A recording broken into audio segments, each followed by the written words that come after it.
Thank you, Madam President, for the incredible honour of speaking in tonight's debate with such esteemed guests. For too long, the USA has been able to act at will on the international stage, protecting its own interests without acknowledging the horrors that are left in its wake. As we all know, with great power comes great responsibility. The US has great power, but it refuses to accept the burden of responsibility that is placed on it. States are left with scars that manifest for generations, all because America fails to consider the long-term impacts of its actions. American intentions may be good, but in the wake of the destruction of thousands of lives, this counts for very little. It is time that we ask America to step up and keep its promises to help the countries that it becomes involved in, rather than taking what it wants and leaving. But before persuading you that American interventionism has done more harm than good, it is first my task, and indeed my pleasure, to introduce the opposition this evening. First, we have Peter Chen, a second-year law student and elected member of Secretary's Committee. Peter, with his grand ambitions to become JCR and SU president, certainly lives up to the stereotype, but it is as a soulless lawyer that he really comes into his own in this place. Next, you'll be hearing from the Honourable Jim Himes, who, as a staunch Democrat, must find it very strange to be speaking on the same side as a Republican. As a rower myself, I was very excited to find out that he was captain of the lightweight rowers at Harvard. The masochism necessary to be a lightweight rower proves that Congressman Himes is definitely built for the losing side.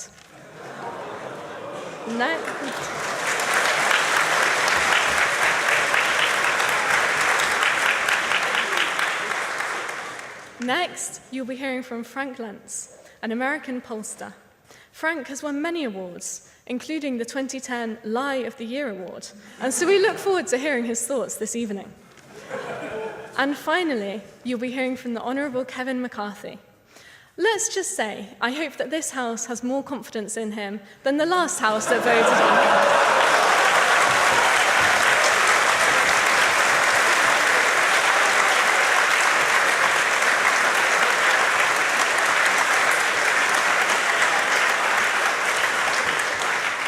Madam President, these are your guests, and they are most welcome.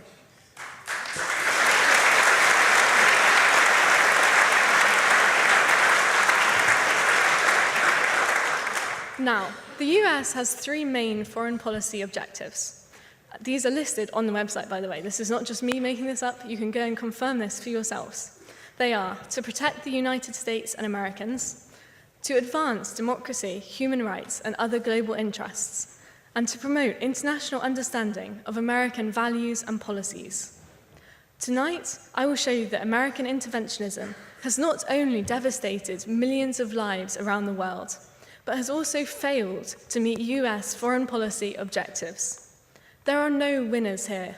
In a world of military action without thought, we all suffer. The first foreign policy objective, to protect the United States and Americans. Ironic, then, that at the beginning of the war on terror, the US not only endangered their own soldiers, but caused the creation of terrorist groups such as ISIS that sprung up in the rubble of cities flattened by American artillery. No, thank you.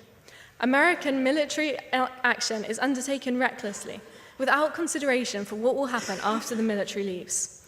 Take Afghanistan, the path that the USA began when they started funding the Mujahideen in the 1980s has come full circle with the rise of the Taliban once again. They were originally funded by the Americans to stop the Soviets at any cost, and then bungled interventions in Afghanistan created the perfect climate for a resurgence. Look at the Middle East. American interventions in Iraq raised ethical tensions and violence. American interventions in Israel have increased regional tensions, and American interventions in regime change in Libya have left lasting instability. In intervening in foreign countries, the US does not even serve its own ends, merely creating further tensions to necessitate military intervention once again a few years down the line.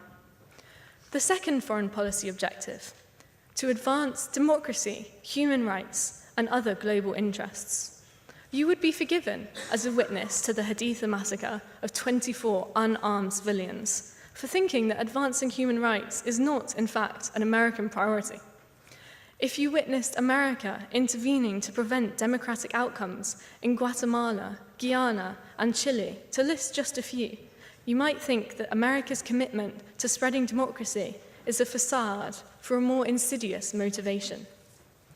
US interventionism after World War II to ensure democracy in Europe was largely successful.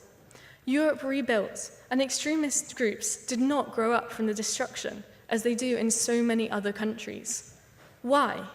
Because America funded the reparations. Money was poured in to rebuild and stop the festering wounds of war from endangering the European continent once again. No, thank you.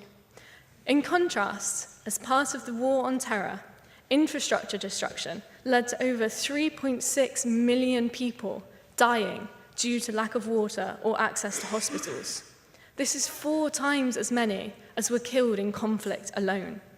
The US have tried to create democracies from the states that they have gutted, but too often this is imposed upon a population with little understanding or sympathy, leading to factional infighting that all too often descends into violence once more. The final policy objective, to promote international understanding of American values and policies. If you witness the torture of prisoners in Iraq, Afghanistan, and Guantanamo Bay, you may think that American values have experienced a downturn in recent years. If your country experiences the American oscillation between foe and friend, between commitment to your region and complete disregard for it, American policy may seem so changeable as to be impossible to understand. Afghanistan certainly thought it understood American policy, and then the innocent civilian population were abandoned to the Taliban. American translators and collaborators thought they understood American values, and they were left to the mercies of a group known to have murdered so many. American interventionism may have the best of intentions at heart, but this is trivial compared to the millions who have lost their homes, their states, and their lives at the whims of American policy. The world needs America as a policeman, perhaps now more than ever. But the world does not need America as a tyrant. Peace at the expense of innocent lives is no peace at all. Thank you.